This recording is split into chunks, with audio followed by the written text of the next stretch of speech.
Kalau cakap celupa, mulut nak kena cabai. Kalau telinga tak dengar cakap, telinga nak kena pulas. Kalau tangan yang salah mengeja, tangan nak kena ketuk dengan pembaris. Itu antara yang selalu berlaku lah. Kita nak hukum tangan, telinga, kaki, mulut, anggota mana yang melakukan kesalahan.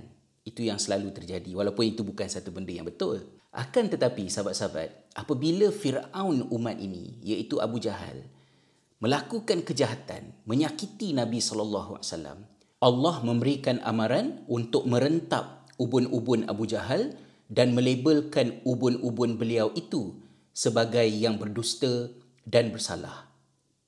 Kenapa ubun-ubun? Ini yang kita nak bincangkan dalam halaqah pada kali ini.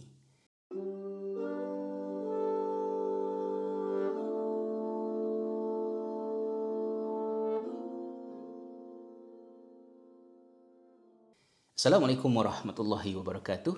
Salam sejahtera. Terima kasih sahabat-sahabat semua kerana memilih untuk bersama dengan saya sekali lagi, Hazrizal, di dalam perkongsian kita pada kali ini. Surah Al-Alaq yang menceritakan di hujungnya tentang kerenah Abu Jahal adalah merupakan ayat yang cukup luar biasa bagi saya, murid syariah, untuk meneroka dan memahami maksud ayat ini. Bila mana Allah SWT menyebut, A'udzubillah minasyaitanirrajim, Kalla la illam yantahi lanasfa'an bin nasiyah nasiyatin kadhibatin khati'ah.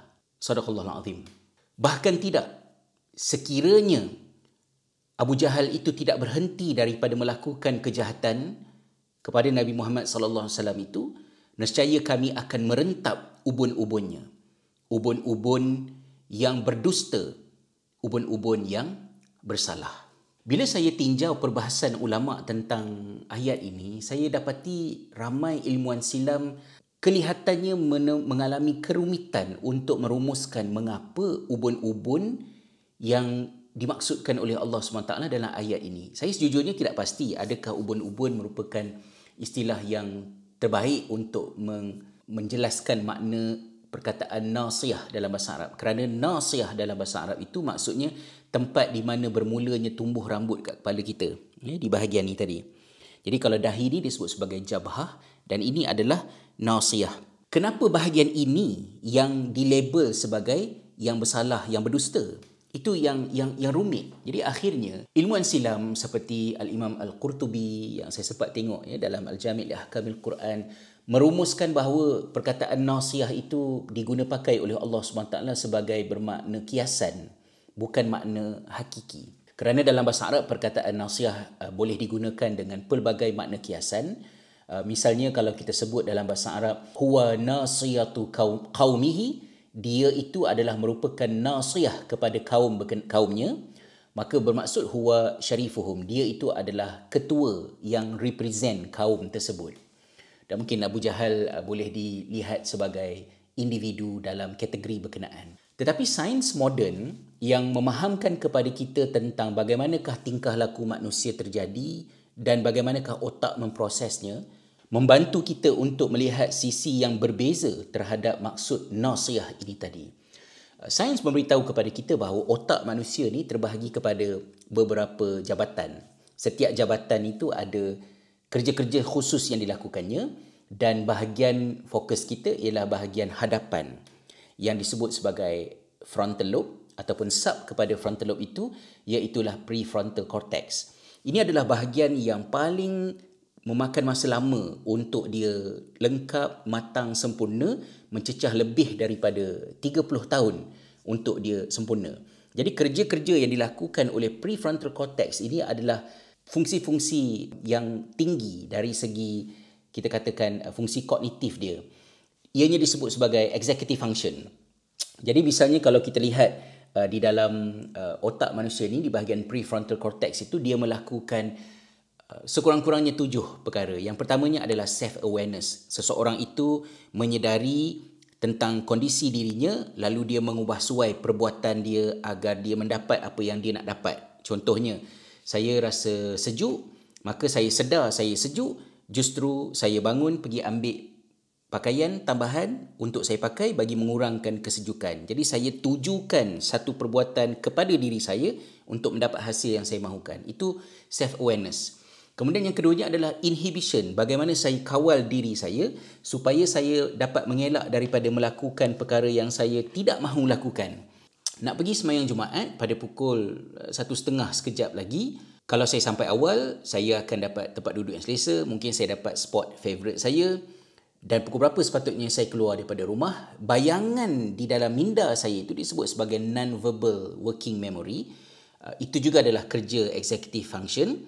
Begitu juga dengan monolog dalam diri saya, itu adalah verbal working memory.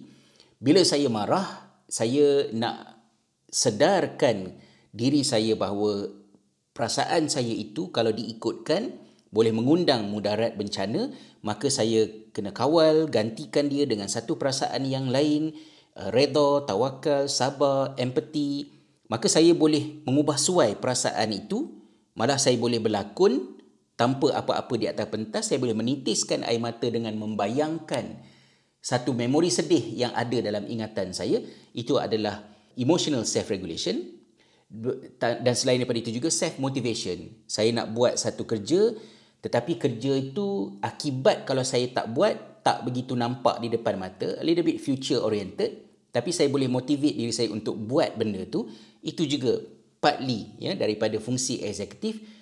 Termasuklah juga bahagian merancang, problem solving, itu juga adalah sebahagian daripada fungsi eksekutif. Dari mana datangnya perbuatan-perbuatan ini? Subhanallah.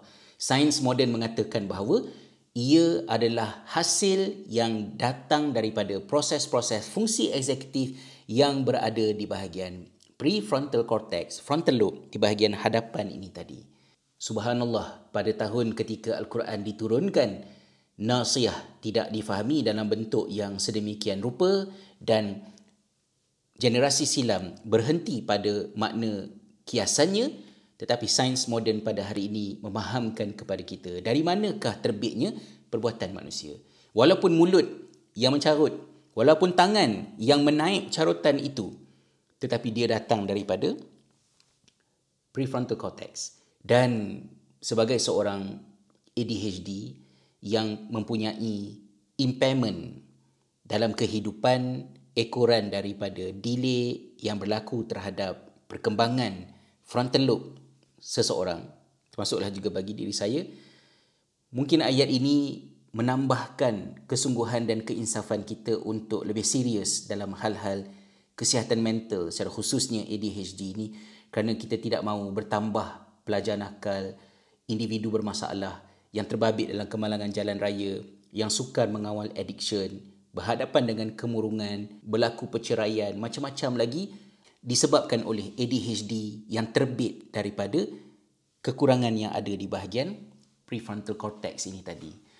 Dan saya ingin menutup perkongsian kita pada hari ini dengan meninjau sepotong doa daripada Abdullah bin Mas'ud radhiyallahu anhuma. Beliau menceritakan bahawa Nabi SAW mengatakan, man kathura hammuhu falyaqul, barang siapa yang banyak menanggung keresahan hati, kemurungan, kesedihan, maka hendaklah dia baca doa ni, doa yang panjang, ya. Allahumma inni abduka wabnu abdika wabnu amatik wa fi qabdatik nasiyati biyadik madin fiyya hukmuk adlun fiyya qada'uk, sampai kepada hujung ni tadi. Dan antaj'alal qur'ana rabi'a qalbi, dan di hujungnya itu kata Nabi SAW, ma qalaha abdun qat illa adhaballahu ghammahu wa abdalahu farja. Nescaya Allah akan hilangkan daripadanya kekeliruan, keserabutan fikiran dan juga kesusahan hati, dan pasti digantikan dengan ketenangan dan juga kegembiraan. Yang menariknya dalam doa ini ialah apabila Nabi SAW mengatakan bahawa nasiyati biyadik, sesungguhnya frontal lobe-ku berada di tanganmu, ya Allah. Jadi bagi kita umat Islam, selain daripada bantuan daripada psikiatri berbentuk rawatan perubatan ataupun behavior terapi daripada psikologi, hendaklah juga kita memanfaatkan panduan-panduan dalam agama. Walaupun kita tidak suka sesiapa melabel cabaran kesihatan mental sebagai tanda kecacatan beragama, kecacatan iman, kelemahan iman, tetapi agama tidak asing daripada simptom impairment yang lazim dialami oleh mereka yang mengalami ADHD dan juga isu-isu yang lain. Jadi kita perdalamkan lagi pemahaman kita tentang ayat-ayat Al-Quran, hadis-hadis Nabi SAW supaya kita boleh mengambil manfaat dengan sebaik-baiknya daripada syariatullah dan juga sunatullah bersama-sama, insya-Allah. Maha suci Allah yang telah menzahirkan nasiyati itu sebagai tempat lahirnya perbuatan manusia yang hanya kita fahami 1400 tahun selepas daripada turunnya ayat-ayat yang amat mulia ini daripada Allah kepada baginda SAW dan seterusnya umat Islam zaman berzaman hingga ke penghujungnya. InsyaAllah kita jumpa lagi dalam halaqah-halaqah yang seterusnya. Assalamualaikum warahmatullahi wabarakatuh.